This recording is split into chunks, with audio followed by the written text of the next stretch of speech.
Bonjour, je vous emmène aujourd'hui dans le monde du mariage avec Camille Deluca, Wedding Planner, qui nous donne ses conseils et ses astuces pour bien préparer un mariage.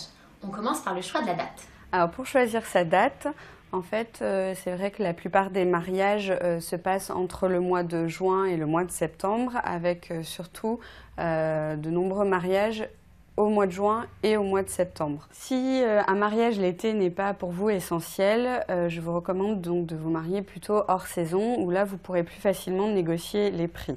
Il faut savoir aussi qu'il y a une tendance aujourd'hui pour les mariages d'hiver qui se font beaucoup à la montagne, et c'est un petit peu la tendance de cette année de se marier l'hiver sous la neige à la montagne.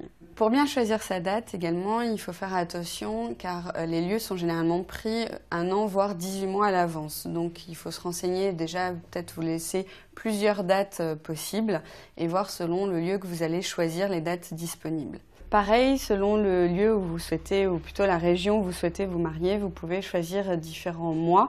Si vous vous mariez dans le sud, par exemple, évitez les mois de juillet-août, où généralement les lieux n'acceptent pas de mariage, sauf quand c'est des lieux qui sont vraiment spécifiques pour les réceptions de mariage. Si vous décidez donc de vous marier l'été, faites bien attention à éviter surtout le mois d'août généralement, car de nombreux prestataires de mariage prennent des vacances également.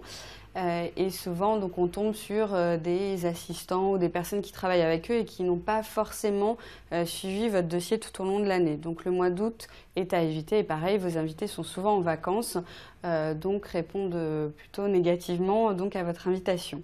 Si vous souhaitez vous marier donc, à la montagne en hiver, évitez tout ce qui est vacances scolaires.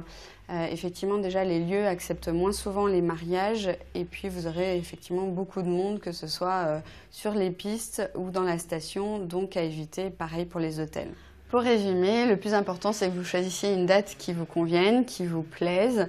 Et n'oubliez pas qu'on n'est jamais sûr du temps, qu'au mois de juin, vous pouvez avoir des pluies et que parfois un mariage à la montagne en hiver a beaucoup plus de charme qu'au mois de juin sous la pluie.